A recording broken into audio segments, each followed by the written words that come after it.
Bismillahirrahmanirrahim. Assalamualaikum warahmatullahi wabarakatuh. Perkenalkan, nama saya Muslimah Putri Buhari dari kelas 1B dengan NIM 22040450010 dari Prodi Bimbingan dan Konseling Fakultas Ilmu Pendidikan angkatan tahun 2022.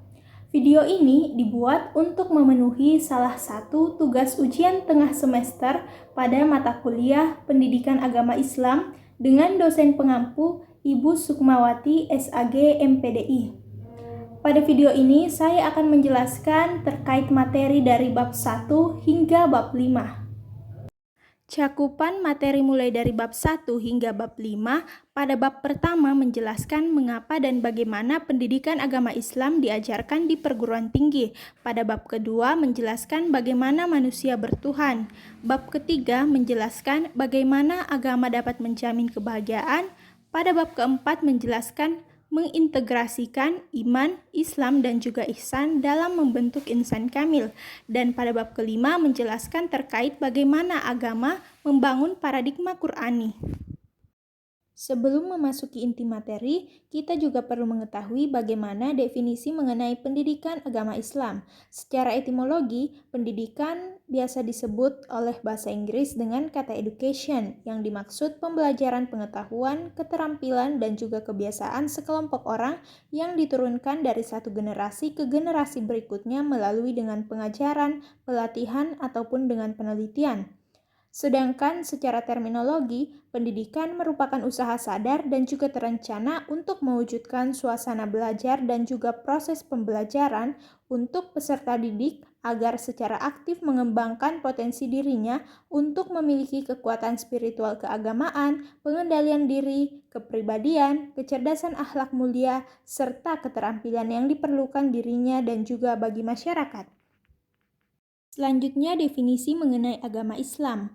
Agama merupakan ajaran atau sistem yang mengatur tata keimanan ataupun kepercayaan dan juga peribadatan kepada Tuhan Yang Maha Kuasa serta tata kaidah yang berhubungan dengan pergaulan manusia serta lingkungannya, disebutkan di dalam Kamus Besar Bahasa Indonesia.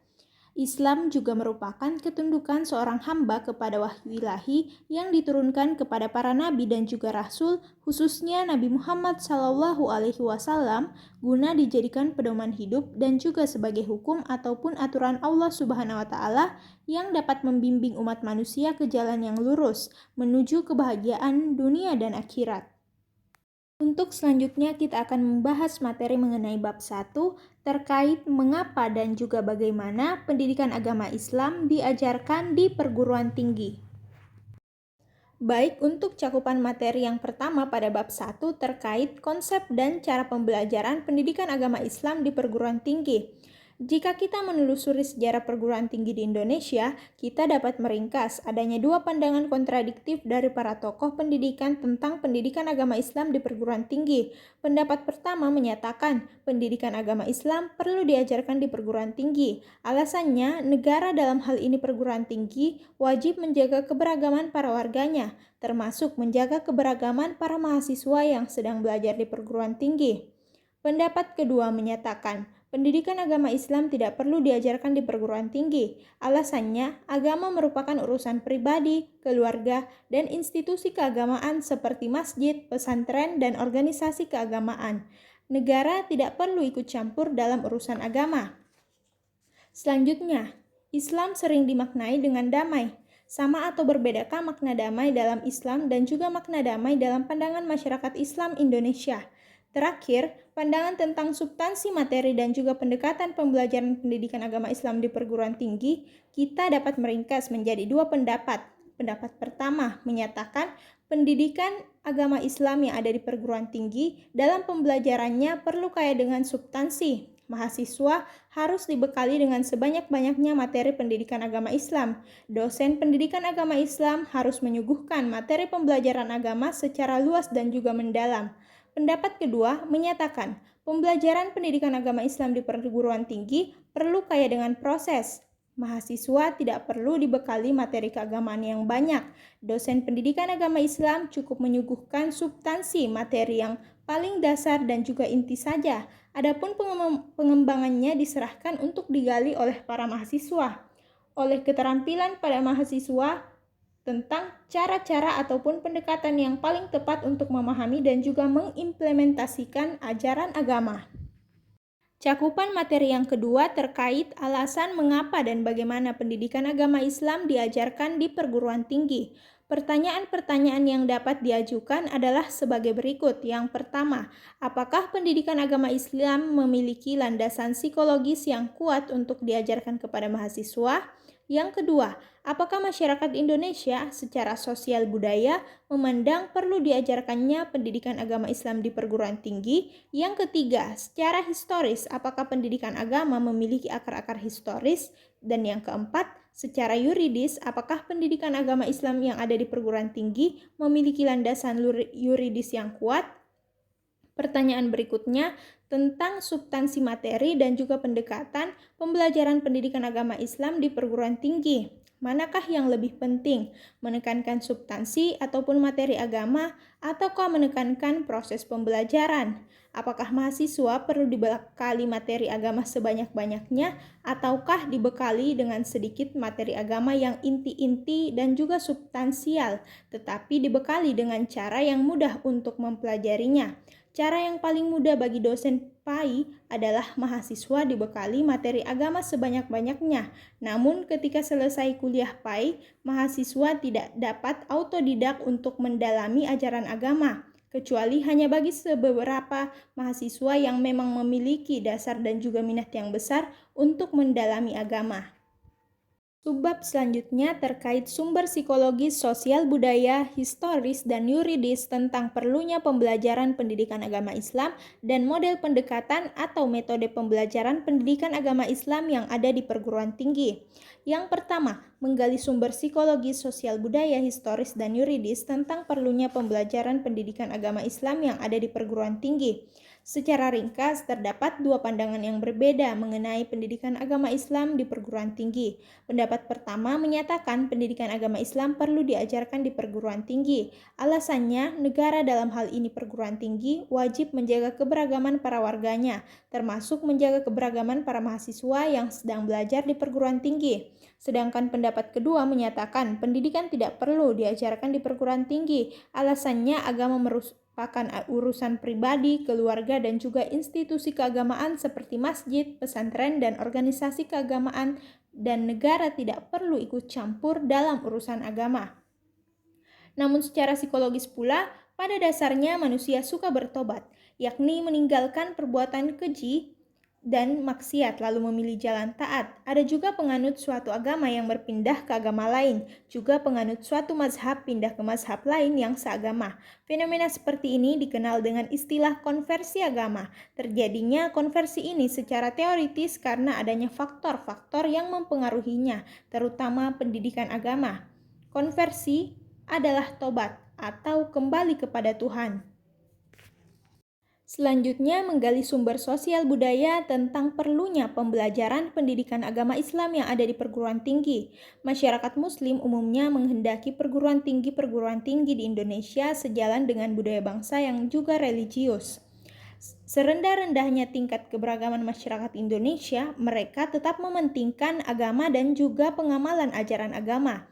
Hal ini semakin tampak antara lain pada perubahan beragama generasi sekarang dibandingkan dengan generasi sebelumnya.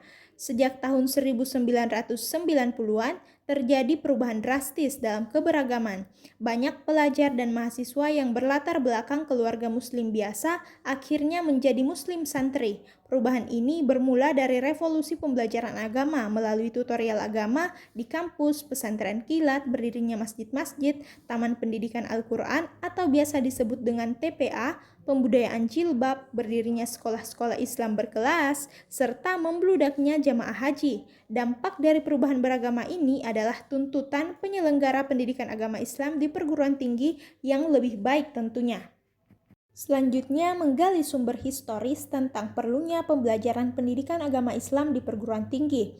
Secara historis, bangsa Indonesia memiliki dua sistem pendidikan, yakni pesantren dan sekolah. Pesantren merupakan model pendidikan asli bangsa Indonesia, sedangkan sekolah merupakan model pendidikan yang diadopsi dari penjajah Belanda. Masing-masing model pendidikan ini memiliki keunggulan dan juga kelemahan. Keunggulan model pesantren adalah kaya dalam pengembangan keberagaman dan juga moralitas, tetapi lemah dalam pengembangan ilmu dan teknologi.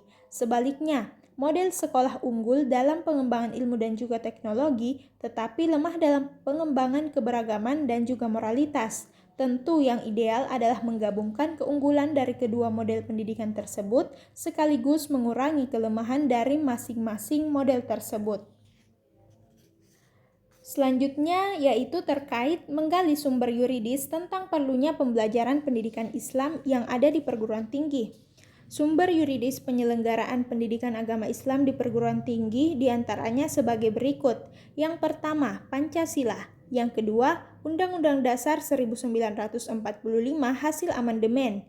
Yang ketiga, Undang-Undang Nomor 20 Tahun 2003 tentang Sistem Pendidikan Nasional atau Sisdiknas. Yang keempat, Undang-Undang Nomor 17 Tahun 2007 tentang Rencana Pembangunan Jangka Panjang Nasional tahun 2005 hingga 2025. Yang kelima, Peraturan Pemerintah Nomor 5 Tahun 2010 tentang Rencana Pembangunan Jangka Menengah antara tahun 2010 hingga 2014. Yang keenam, Peraturan Pemerintah Nomor 19 Tahun 2005 sebagaimana diubah dengan Peraturan Pemerintah Nomor 032 Tahun 2013 tentang Standar Nasional Pendidikan. Dan yang ketujuh, Undang-Undang Nomor 12 Tahun 2012 tentang Pendidikan Tinggi. Terkait menggali model pendekatan ataupun metode pembelajaran pendidikan agama Islam di perguruan tinggi. Sebelum menggali sumber metodologis, kita perlu menggali terlebih dahulu makna Islam. Secara lugawi ataupun etimologis, kata Islam berasal dari 3 akar kata, yakni aslama, artinya berserah diri ataupun tunduk patuh. Selanjutnya, salam, artinya damai atau kedamaian, dan salamah, artinya selamat atau keselamatan. Melihat akar katanya, kata Islam mengandung makna-makna berikut ini. Yang pertama, berserah diri atau tunduk patuh, yakni berserah diri atau tunduk patuh kepada Allah dengan cara mengikuti petunjuk, bimbingan, dan teladan dari Rasulullah. Sebagaimana firman Allah dalam Quran Surah An-Nisa, surah keempat, ayat 59 yang berbunyi, A'udzu billahi minasyaitonir rajim. Bismillahirrahmanirrahim. Ya ayyuhallazina amanu atiullaha wa atiur rasula wa ulil amri minkum, yang artinya, wahai orang-orang yang beriman, taatilah Allah dan taatilah Rasulullah serta ulil amri di antara kamu. Yang kedua, menciptakan rasa damai. Makna damai di sini adalah tentramnya hati, karena banyak berzikir ataupun mengingat Allah, sebagaimana firman-Nya yang tertera dalam surah Ar-Ra'd, surah ke-13 ayat 28 yang berbunyi, A'udzu billahi minasyaitonir rajim. Bismillahirrahmanirrahim. Ala bizikrillahi tatma'innul qulub, yang artinya, ingat, hanya dengan mengingat Allah hati menjadi tentram. Selanjutnya, yang ketiga, menempuh jalan yang selamat, yakni memilih keselamatan dunia akhirat dan juga menghindari bencana abadi di neraka.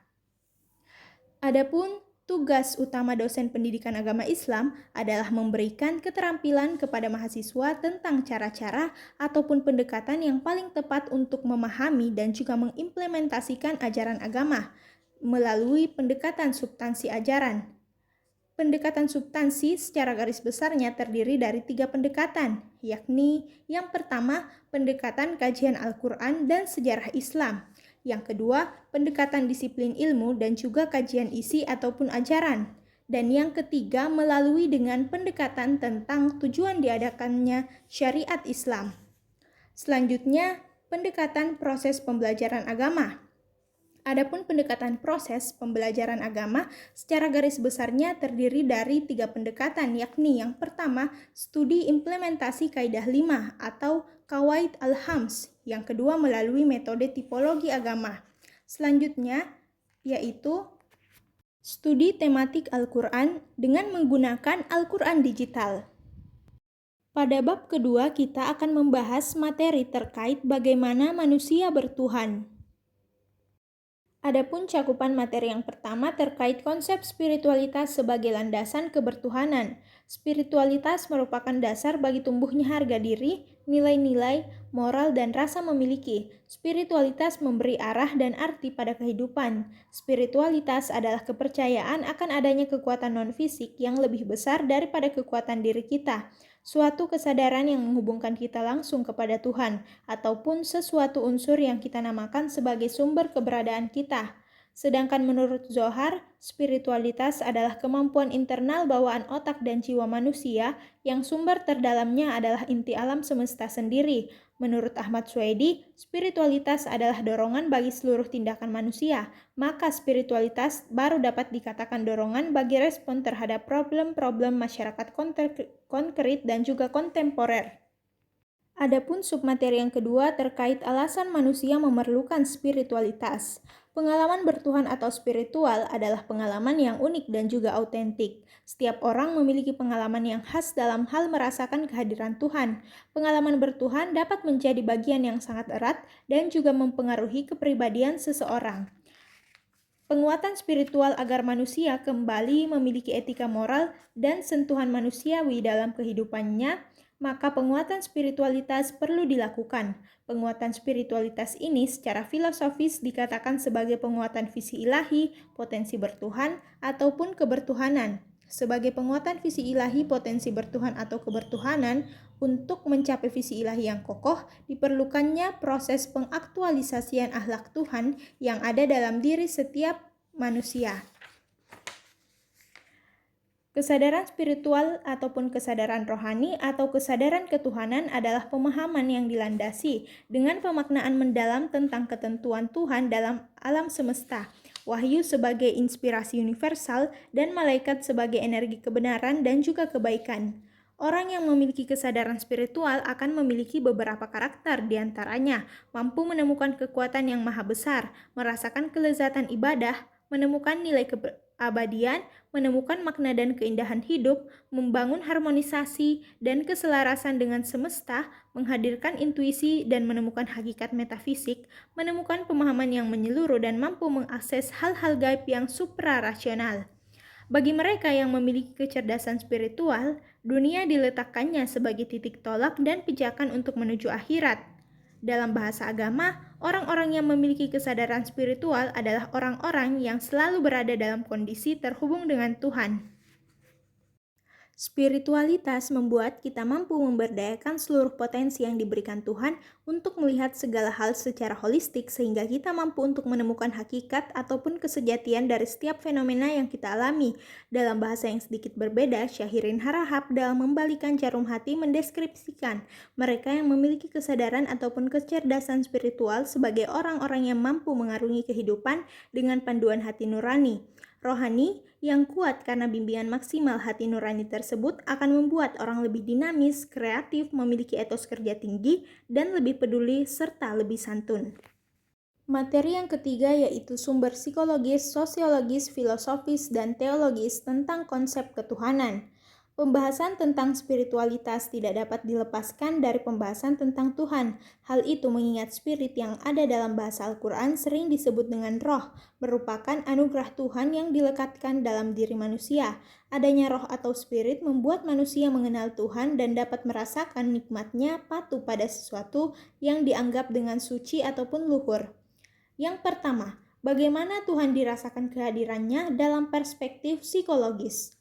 Adanya keterbukaan pada yang adikodrasti adalah fitrah manusia sejak dia lahir ke dunia atau fitrah muhallakah.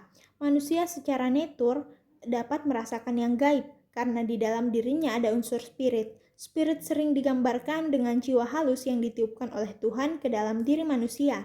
Dan melalui dengan kajian neurosains, bakat bertuhan dapat dicari jejaknya dalam bagian-bagian otak yang dianggap terkait dengan kecerdasan spiritual.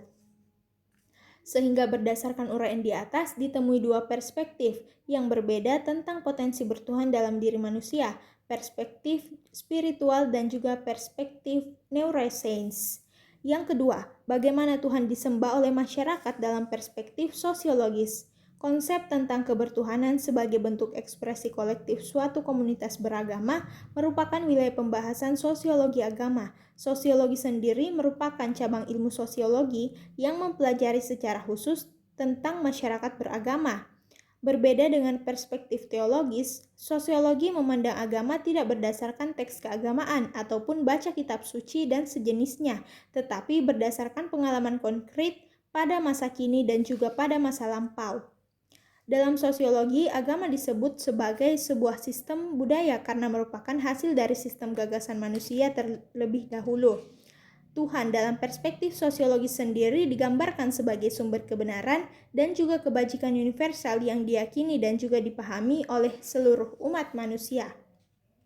Sebagai sumber kebenaran dan kebajikan, Tuhan memberikan spirit kepada umat manusia untuk membingkai kehidupannya dengan etika Tuhan tersebut. Yang ketiga, bagaimana Tuhan dirasionalisasikan dalam sebuah perspektif filosofis. Terdiri atas banyak argumen yang diajukan oleh para filsuf Islam sebagai kaum pemikir ataupun rasionalis untuk menjelaskan hakikat Tuhan dan cara bertuhan yang benar.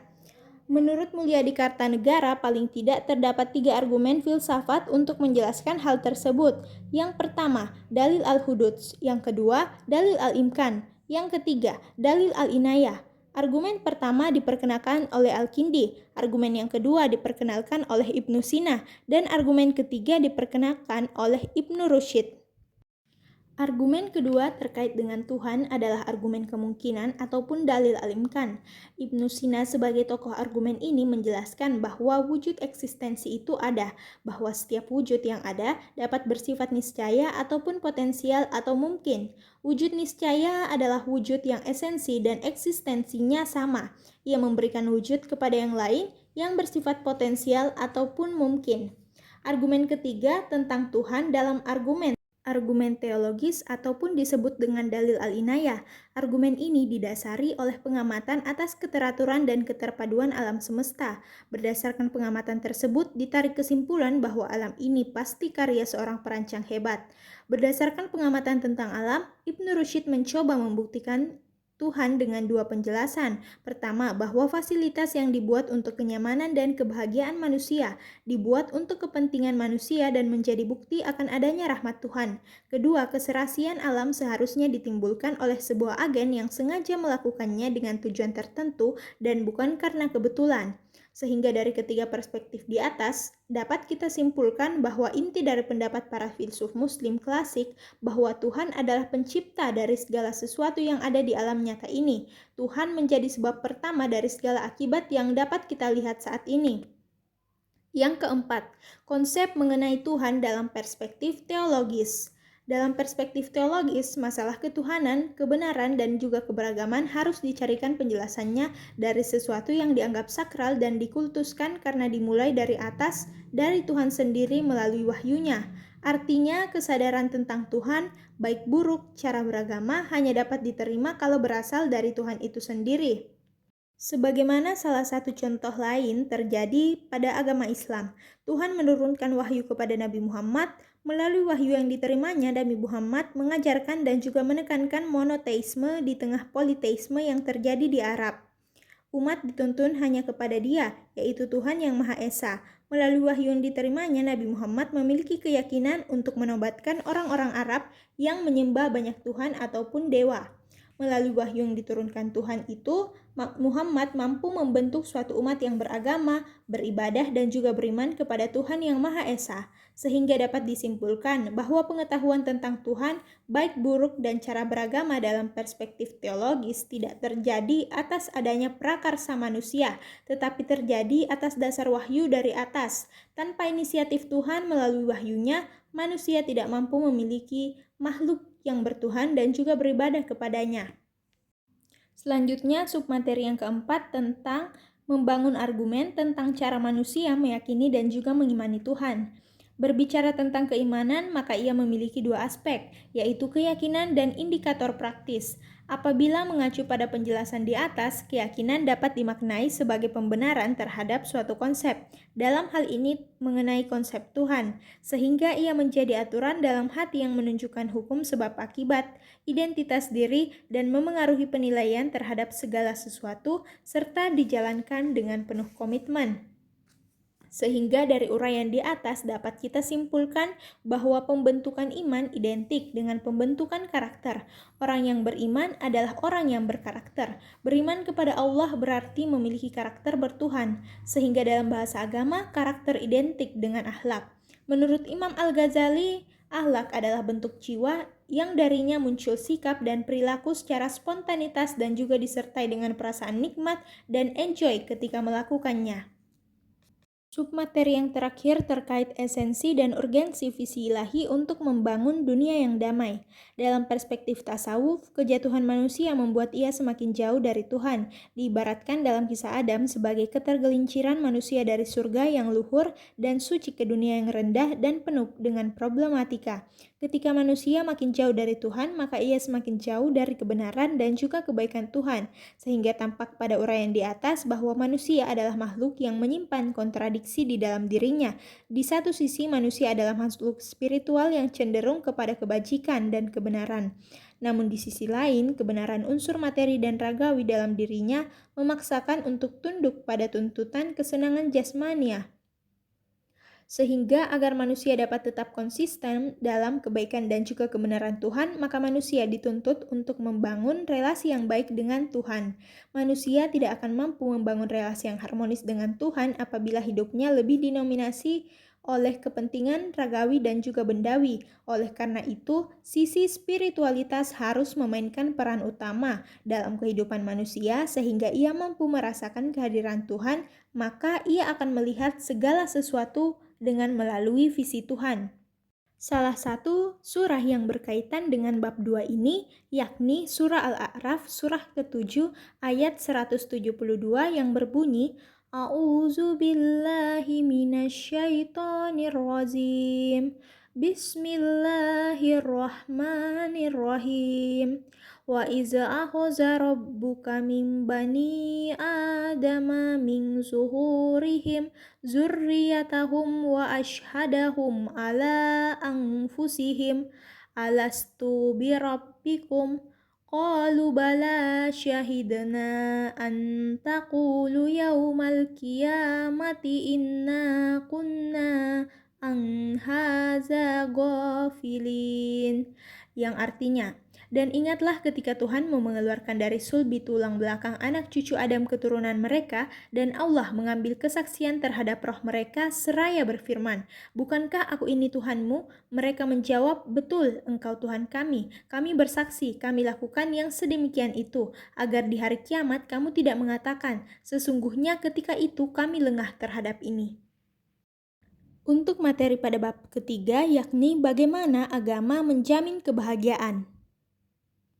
Pada bab ketiga, cakupan materi yang pertama terkait konsep dan karakteristik agama sebagai jalan menuju Tuhan dan kebahagiaan. Ibnul Qayyim al-Jauziyah berpendapat bahwasanya kebahagiaan itu adalah perasaan senang dan tentram karena hati sehat dan berfungsi dengan baik. Hati yang sehat dan berfungsi dengan baik dapat berhubungan dengan Tuhan pemilik kebahagiaan. Pemilik kebahagiaan, kesuksesan, kekayaan, kemuliaan, ilmu, dan hikmah adalah Allah. Kebahagiaan itu dapat diraih kalau dekat dengan pemilik kebahagiaan itu sendiri, yakni Allah Subhanahu wa Ta'ala. Kebahagiaan duniawi adalah kebahagiaan yang fana dan tidak abadi. Selanjutnya, adapun karakteristik hati yang sehat yakni sebagai berikut. Yang pertama, hati menerima makanan yang berfungsi sebagai nutrisi dan juga obat. Yang kedua, selalu berorientasi ke masa depan dan juga akhirat. Yang ketiga, selalu mendorong pemiliknya untuk kembali kepada Allah, karena tidak ada kehidupan, kebahagiaan, dan kenikmatan kecuali dengan ridho Allah Subhanahu wa Ta'ala. Yang keempat, tidak pernah lupa dari mengingat Allah, senantiasa berzikir kepada Allah, dan tidak berhenti berkhidmat kepada Allah Subhanahu wa Ta'ala, dan juga tidak merasa senang dengan selain Allah Subhanahu wa Ta'ala. Yang kelima, jika sesaat saja lupa kepada Allah, maka ia segera sadar dan juga kembali mendekat dan berzikir kepadanya. Yang keenam, jika telah masuk waktu sholat, maka hilanglah semua kebingungan dan kesibukan duniawinya, dan juga segera ia keluar dari dunia sehingga ia mendapatkan ketenangan. Yang ketujuh, perhatian terhadap waktu agar tidak hilang sia-sia melebihi perhatian kepada manusia lain dan hartanya. Dan yang ke-8, hati yang sehat selalu berorientasi kepada kualitas amal, bukan hanya kepada amal saja semata. Selanjutnya, ada beberapa sebab yang dapat merusak hati manusia sehingga fungsi hati terganggu dan menjadi tidak normal ataupun sakit. Yang pertama, banyak bergaul dengan orang-orang yang tidak baik. Yang kedua, at-taman ataupun berangan-angan. Yang ketiga, menggantungkan dirinya kepada selain Allah. Yang keempat, asyab'u ataupun terlalu kenyang. Yang kelima, terlalu banyak tidur. Yang keenam, berlebihan melihat hal-hal yang tidak berguna. Dan yang ketujuh, berlebihan dalam berbicara. Adapun submateri yang kedua terkait alasan manusia harus beragama dan bagaimana agama dapat membahagiakan umat manusia. Kunci beragama berada pada fitrah manusia. Fitrah adalah sesuatu yang melekat dalam diri manusia dan telah menjadi karakter atau tabiat manusia. Kata fitrah secara kebahasaan memang asal maknanya adalah suci. Yang dimaksud dengan suci adalah suci dari dosa dan juga suci secara genetis. Di dunia ini menurut teologi, manusia dibebani tugas yakni membebaskan dirinya dari dosa. Adapun dalam teologi Islam seperti dijelaskan bahwa setiap manusia lahir dari kesucian, yakni suci dari dosa dan telah beragama yakni agama Islam. Tugas manusia adalah berupaya agar kesucian dan juga keimanannya terus terjaga dalam hatinya hingga kembali kepada Allah. Sebagaimana Allah berfirman dalam Quran Surah Ar-Rum, surah ke-30 ayat 30 yang berbunyi, A'udzu billahi minasyaitonir rajim. Bismillahirrahmanirrahim. Fa'akim wajhaka lid-dini hanifah fitratallahi allati fataran nasa 'alaiha la tabdila lil khalqillah zalikad dinul qayyim walakinna aksaron nasi la ya'lamun. Yang artinya, maka hadapkanlah wajahmu dengan lurus kepada agama Islam sesuai fitrah Allah disebabkan dia telah menciptakan manusia menurut fitrah itu. Tidak ada perubahan pada fitrah Allah. Itulah manusia yang lurus, tetapi kebanyakan manusia tidak mengetahuinya. Terkait submateri yang ketiga yakni sumber historis, filosofis, psikologis, dan sosiologis tentang pemikiran agama sebagai jalan menuju kebahagiaan. Yang pertama, sumber historis. Pada sepanjang sejarah hidup manusia, beragama itu merupakan kebutuhan dasar manusia yang paling hakiki. Banyak buku membicarakan ataupun mengulas kisah manusia mencari Tuhan. Umpamanya buku yang telah ditulis oleh Ibnu Tufail. Buku ini menguraikan bahwasanya kebenaran dapat ditemukan manakala ada keserasian antara akal manusia dan wahyu. Dan dengan akal manusia mencari Tuhan dan dapat sampai kepada Tuhan. Namun penemuannya itu perlu konfirmasi dari Tuhan melalui wahyu, agar ia dapat menemukan hakiki dan akhirnya ia dapat berterima kasih kepada Tuhan. Yang kedua, sumber filosofis. Pada kenyataannya, manusia tidak dapat hidup tanpa agama, karena secara filosofi, asal-usul manusia akan dipertanyakan nantinya. Dari mana asalnya ketika kita telah memiliki agama? Maka tentunya pertanyaan seperti ini akan terjawab sehingga manusia tidak akan sesat karenanya. Agama akan menjamin keselamatan manusia. Karena filosofisnya agama ada untuk mengatur kehidupan manusia agar damai dan sejahtera yang diikat oleh norma-norma agama dan aturan, perintah sekaligus larangan yang ada dalam agama tersebut. Yang ketiga, sumber psikologis. Sebagaimana yang telah dijelaskan bahwa manusia menurut Al-Quran adalah makhluk rohani, makhluk jasmani, dan makhluk sosial. Sebagai makhluk rohani, manusia membutuhkan ketenangan jiwa, ketentraman hati, dan kebahagiaan rohani. Kebahagiaan rohani hanya akan didapat jika manusia dekat dengan pemilik kebahagiaan yang hakiki. Yang keempat, sumber sosiologis. Di antara karakter manusia, menurut Al-Quran, manusia merupakan makhluk sosial. Makhluk sosial artinya manusia tidak dapat hidup sendirian dan tidak dapat mencapai tujuan hidupnya tanpa keterlibatan orang lain. Manusia harus membutuhkan bantuan orang lain, sebagaimana orang lain pun membutuhkan bantuan sesamanya. Di dalam Al-Quran dijelaskan bahwa kedudukan manusia sebagai makhluk sosial.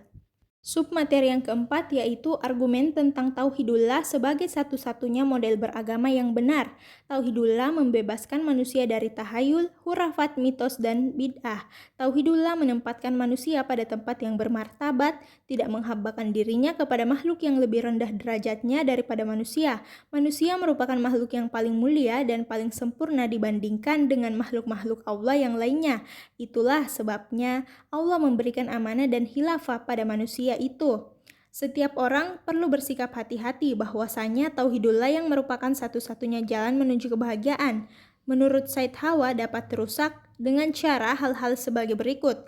Yang pertama, sifat al-kibr ataupun sombong. Yang kedua, sifat az-zulm atau kezaliman dan sifat al-kizb atau kebohongan. Yang ketiga, sikap al-ifsad ataupun melakukan perusakan. Yang keempat, sikap al-ghafiyah atau lupa. Yang kelima, sikap al-izram atau berbuat dosa. Dan yang keenam, sikap ragu menerima kebenaran.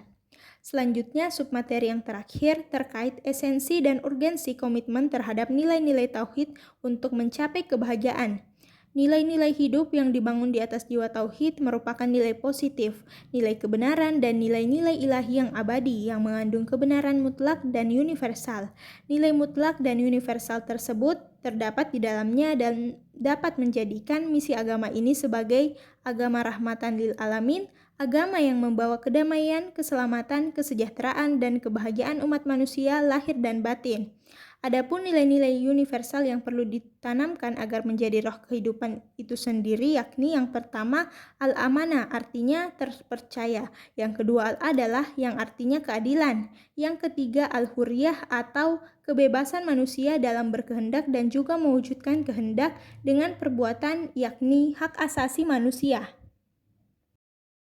Pada materi bab keempat akan dijelaskan mengenai mengintegrasikan iman, Islam, dan ihsan dalam membentuk insan kamil. Materi bab keempat yang pertama yakni konsep dan urgensi iman, Islam, dan ihsan dalam membentuk insan kamil. Sebagaimana pandangan Ibnu Arabi, untuk dapat kembali kepada Tuhan, maka seseorang haruslah mencapai martabat insan kamil. Keberagaman seseorang dapat dikatakan benar jika dibangun di atas fondasi Islam dengan segala kriterianya, disemangati oleh iman, segala aktivitas dijalankan atas dasar ihsan, dan orientasi akhir segala aktivitas adalah ukhrawi. Selanjutnya, kebermaknaan Islam dan iman akan mencapai kesempurnaan jika dibarengi dengan ihsan, sebab ihsan mengandung konsep keikhlasan tanpa pamrih dalam ibadah. Keterkaitan antara ketiga konsep di atas dengan hari kiamat merupakan terminal tujuan dari segala perjalanan manusia, tempat menerima ganjaran dari segala aktivitas manusia yang kepastian kedatangannya menjadi rahasia dari Allah Subhanahu wa Ta'ala. Sehingga menurut Ibnu Arabi terdapat dua tingkatan manusia dalam mengimani Tuhan. Yang pertama, tingkat insan kamil. Mereka mengimani Tuhan dengan cara penyaksian. Yang kedua, manusia beragama pada umumnya. Mereka mengimani Tuhan dengan cara mendefinisikan.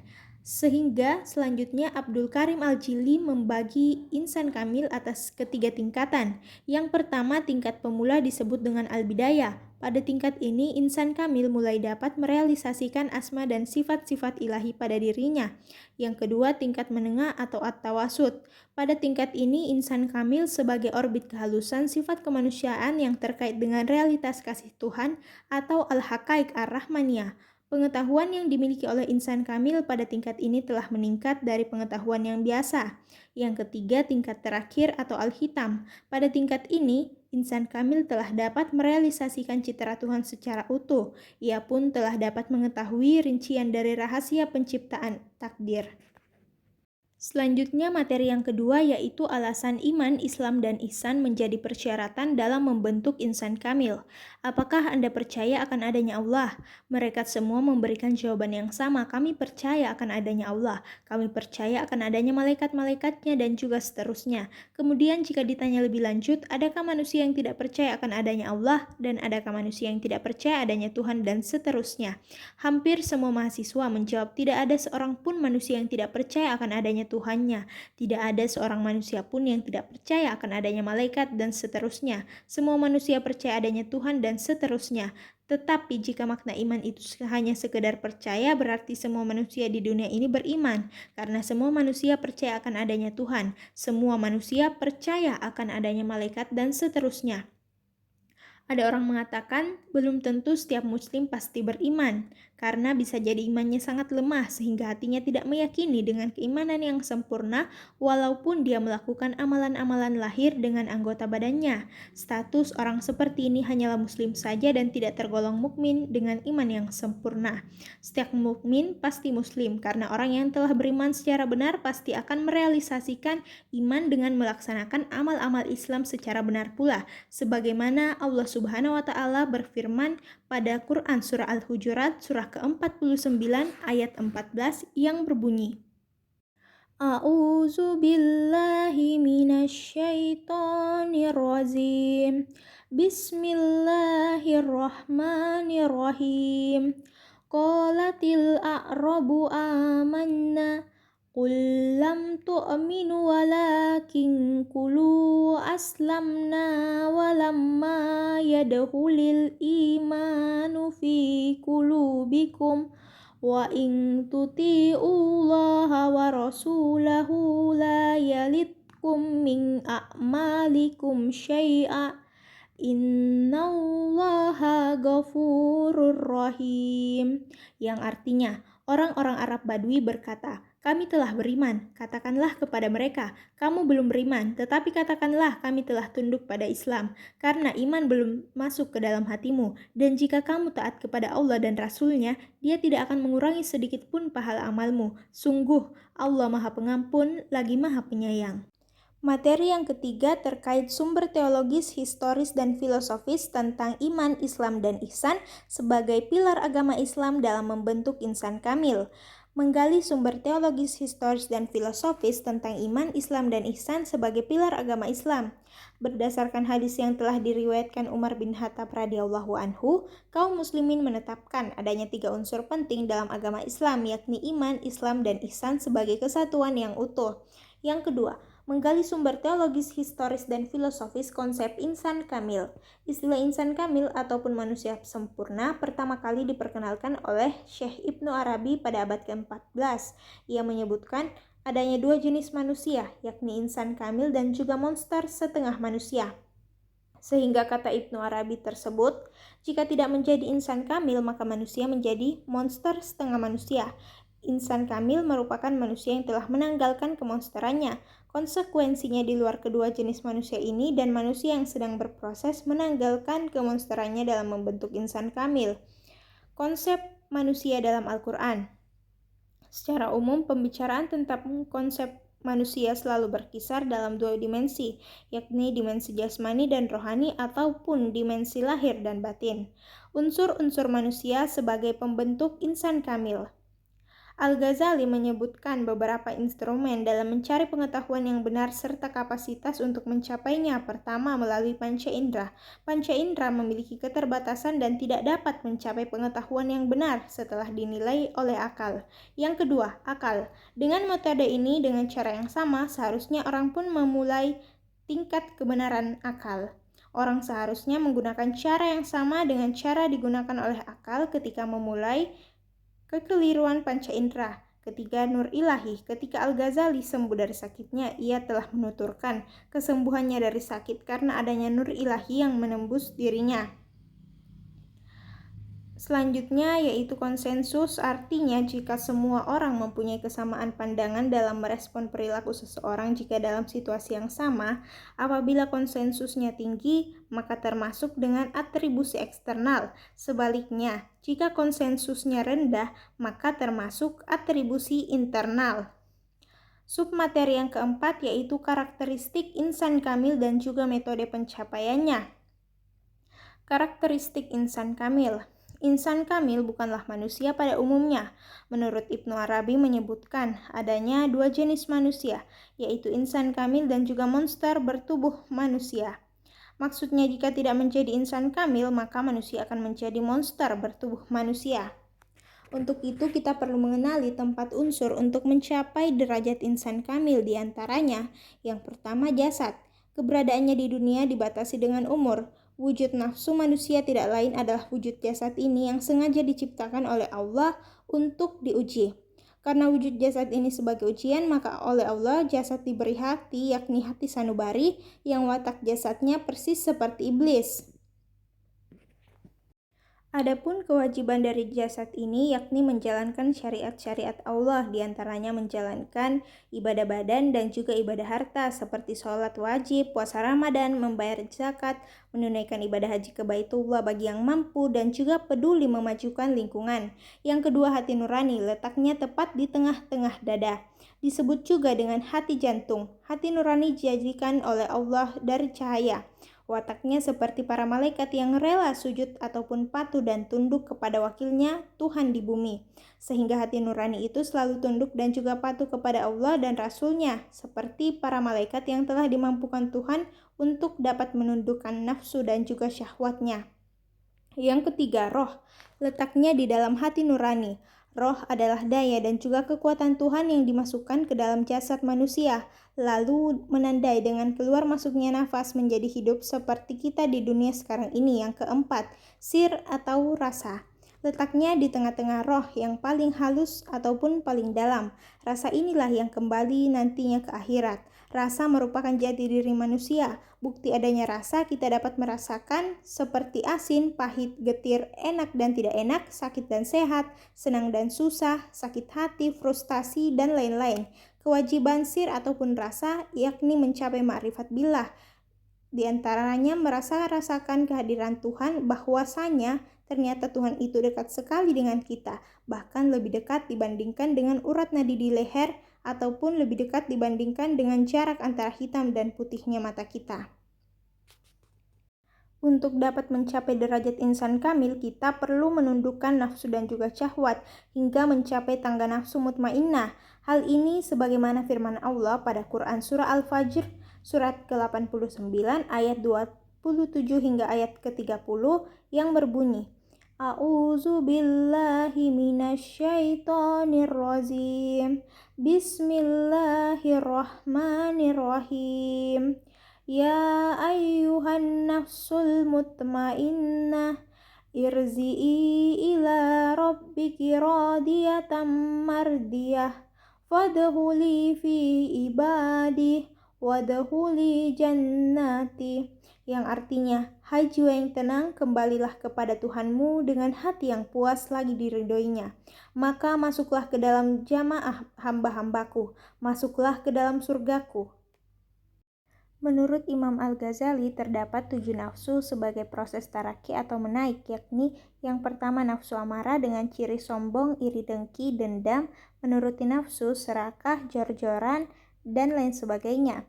Yang kedua, nafsu lawama dengan ciri enggan, cuek, suka memuji diri, pamer dusta, mencari aib orang lain.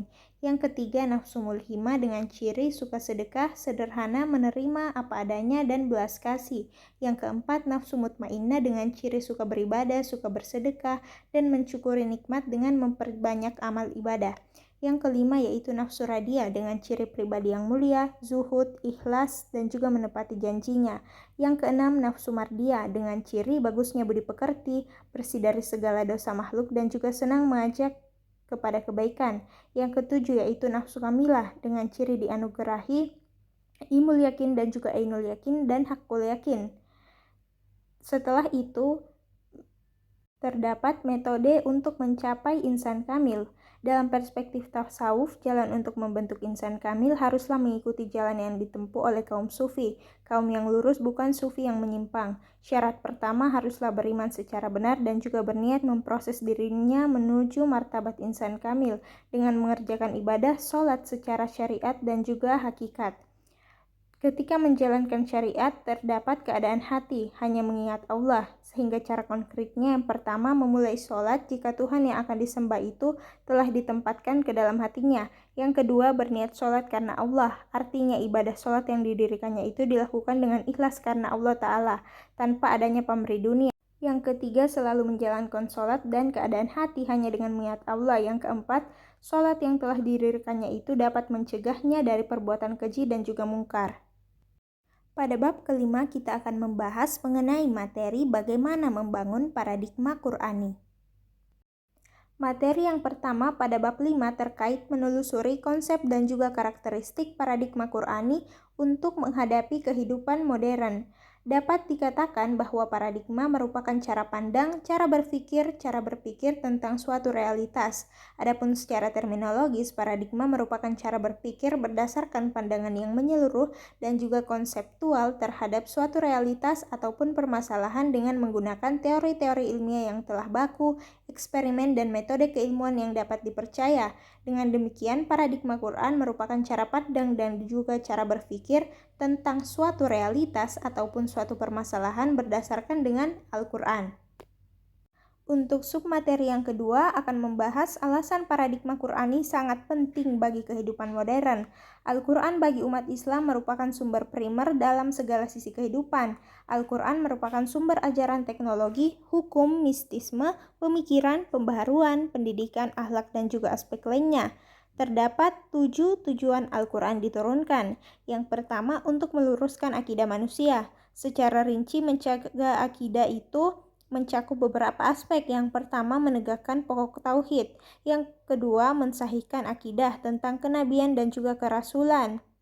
Meluruskan akidah atau dapat dikatakan membenarkan akidah mencakup aspek menjelaskan keperluan manusia tentang kenabian dan kerasulan. Yang kedua, menjelaskan tugas para rasul, khususnya dalam menyampaikan kabar gembira dan sebagai pemberi peringatan. Yang ketiga, menghilangkan keraguan dan persepsi masyarakat silang tentang penampilan rasul. Yang keempat, menjelaskan akibat bagi orang yang membenarkan para rasul dan juga akibat bagi orang yang mendustakan para rasul. Selanjutnya, meneguhkan keimanan terhadap akhirat dan keyakinan akan adanya balasan yang akan diterima nantinya di akhirat. Al-Quran telah menerapkan beberapa gaya dalam upaya meneguhkan akidah ini dengan mensahihkan akidah. Yang pertama, menegakkan argumen akan terjadinya pembangkitan. Yang kedua, mengingatkan manusia akan penciptaan benda-benda yang amat besar. Yang ketiga, menjelaskan hikmah adanya pembalasan yang akan terjadi di akhirat. Yang keempat, menjelaskan balasan yang ditunggu oleh orang mukmin, yaitu pahala dan juga keridhaan, dan balasan yang disediakan bagi orang kafir, yakni siksa dan kerugian. Yang kelima, menggugurkan mitologi yang dimunculkan musyrikin bahwa Tuhan mereka dapat memberi syafaat di hari kiamat kelak. Tujuan yang kedua yaitu membangun kemuliaan manusia dan juga hak-hak manusia yang mencakup beberapa aspek, meneguhkan kemuliaan manusia, penempatan hak-hak manusia, meneguhkan hak-hak duafa ataupun orang-orang lemah secara ekonomi. Submateri yang ketiga yaitu sumber historis, filosofis, psikologis, dan sosiologis tentang paradigma Qur'ani untuk kehidupan modern. Dalam sejarah peradaban Islam, terdapat suatu masa yang disebut masa keemasan Islam. Disebut dengan masa keemasan karena umat Islam pada saat itu berada pada puncak kemajuan dalam berbagai aspek kehidupan seperti ideologi, politik, sosial budaya, ekonomi, ilmu pengetahuan dan teknologi, pertahanan, dan juga keamanan. Jika dikaji lebih dalam, faktor yang menyebabkan umat Islam dapat maju pada saat itu dalam waktu yang lama, lebih dari 5 abad, maka jawabannya tentu saja karena umat Islam menjadikan Al-Quran sebagai paradigma kehidupan. Al-Quran pada saat itu bukan hanya dijadikan sebagai sumber ajaran, tetapi juga dijadikan sebagai paradigma dalam pengembangan iptek, pengembangan budaya, bahkan Al-Quran dihadirkan untuk mengatasi dan juga menghadapi berbagai problem kehidupan umat Islam pada saat itu. Selanjutnya, submateri yang keempat terkait membangun argumen tentang paradigma Qur'ani sebagai satu-satunya model untuk menghadapi kehidupan modern. Terdapat pendapat Shakib Arselan dalam bukunya yang berjudul Limaza Ta'akharal Muslimuna wa Taqaddama Ghairuhum, yang artinya mengapa umat Islam mundur sedangkan non-Islam maju. Penulis buku itu menyimpulkan bahwa umat Islam mundur karena meninggalkan ajarannya. Sejalan dengan pemikiran Arselan tersebut, para pembaharu sepakat bahwa untuk kemajuan umat Islam harus berkomitmen terhadap ajarannya. Mustahil mereka dapat maju jika mereka meninggalkan ajarannya. Adapun ajaran yang dimaksud yakni ajaran murni al-Islam sebagaimana yang tercantum dalam Al-Quran dan juga Sunnah, bukan ajaran-ajaran yang bersumber dari budaya selain Al-Quran dan juga Sunnah. Kemajuan yang telah dicapai dengan keberhasilan pengembangan iptek dan tentu akan membawa perubahan yang sangat dahsyat. Revolusi kebudayaan terjadi karena iptek telah mengantarkan manusia karena kemajuan yang luar biasa. Kemajuan melahirkan kehidupan modern dan juga kemodernan menjadi ciri khas masyarakat maju dewasa ini. Selain masyarakat muslim, menjadikan Al-Quran sebagai paradigma dalam berbagai aspek kehidupan. Faktor penyebab kemajuan zaman pada keemasan Islam yakni sikap umat Islam yang juga mencintai dan juga mementingkan adanya penguasaan iptek. Selanjutnya yakni subbab yang terakhir pada bab 5 terkait esensi dan urgensi paradigma Qur'ani dalam menghadapi kehidupan modern. Nurholis Majid menyatakan bahwasanya tolak ukur pembangunan yang berhasil diantaranya yang pertama tingkat produksi dan juga pendapatan yang tinggi, yang kedua kemajuan dalam pemerintahan sendiri yang secara demokratis, mantap dan juga sekaligus tanggap terhadap kebutuhan dan juga kehendak-kehendak rakyat. Yang ketiga, pertumbuhan hubungan sosial yang demokratis termasuk kebebasan yang luas, kesempatan-kesempatan untuk pengembangan diri dan juga penghormatan kepada kepribadian individu. Dan yang keempat, tidak mudah terkena komunisme dan juga totalitarianisme lainnya karena alasan-alasan tersebut. Dikatakan oleh Al-Faruqi sebagaimana yang ditulis oleh Juraya Esperaja bahwa kunci sukses dunia Islam tentu saja yakni pada Al-Quran. Al-Faruqi menjabarkannya sebagai langkah-langkah berikut. Yang pertama, memadukan sistem pendidikan Islam. Yang kedua, meningkatkan visi Islam dengan cara mengukuhkan identitas Islam melalui dua tahapan. Tahap pertama yakni mewajibkan bidang studi sejarah peradaban Islam. Tahap kedua, islamisasi ilmu pengetahuan. Dan yang ketiga, untuk mengatasi persoalan metodologi ditempuh dengan langkah berubah penegasan prinsip-prinsip pengetahuan Islam sebagai berikut. Yang pertama yaitu the unity of Allah, yang kedua the unity of creation, yang ketiga the unity of truth and knowledge, yang keempat the unity of life, dan yang kelima the unity of humanity. Berikutnya Al-Faruqi menyebutkan bahwasanya langkah kerja yang perlu ditempuh. Yang pertama menguasai disiplin ilmu modern, yang kedua menguasai warisan khazanah Islam, yang ketiga membangun relevansi yang islami bagi setiap bidang kajian ataupun wilayah penelitian pengetahuan modern, yang keempat mencari jalan dan juga upaya untuk menciptakan sintesis kreatif antara warisan Islam dan juga pengetahuan modern, dan yang kelima mengarahkan pemikiran Islam pada arah yang tepat, yaitu dengan melalui sunnatullah. Berikutnya salah satu surah yang membahas melalui materi bab 5 ini yaitu tertera pada Quran surah An-Nisa surah keempat ayat 47 hingga ayat 48 yang berbunyi A'udzu billahi minasyaitonir rajim. Bismillahirrahmanirrahim. Ya ayyuhallazina utul kitaba aminu bima nazzalna musaddiqan lima ma'akum min qabli an natmisa wujuhan fanaruddaha ala adbariha aw nal'anahum kama la'anna ashabas sabt wa kana amrullahi maf'ula. Innallaha la yaghfiru an yushraka bihi wa yaghfiru ma duna zalika liman yasha wa may yusyrik billahi faqad iftara isman azima, yang artinya, wahai orang-orang yang telah diberi kitab, berimanlah kamu kepada apa yang telah kami turunkan, Al-Quran, yang membenarkan kitab yang ada pada kamu. Sebelum kami mengubah wajah-wajahmu, lalu kami putar ke belakang atau kami laknat mereka sebagaimana kami melaknat orang-orang yang berbuat maksiat pada hari Sabat atau hari Sabtu. Dan ketetapan Allah pasti berlaku. Sesungguhnya Allah tidak akan mengampuni dosa karena mempersekutukannya atau syirik, dan Dia mengampuni apa dosa yang selain syirik itu bagi siapa yang Dia kehendaki. Barang siapa mempersekutukan Allah, maka sungguh dia telah berbuat dosa yang besar. Baik, sekian itu saja pemaparan materi dari saya. Saya Muslimah Putri Buhari mengucapkan pamit undur diri. Mohon maaf apabila ada kesalahan ataupun kekurangan kata karena manusia tempatnya salah. Wabillahi taufiq wa hidayah. Wassalamualaikum warahmatullahi wabarakatuh.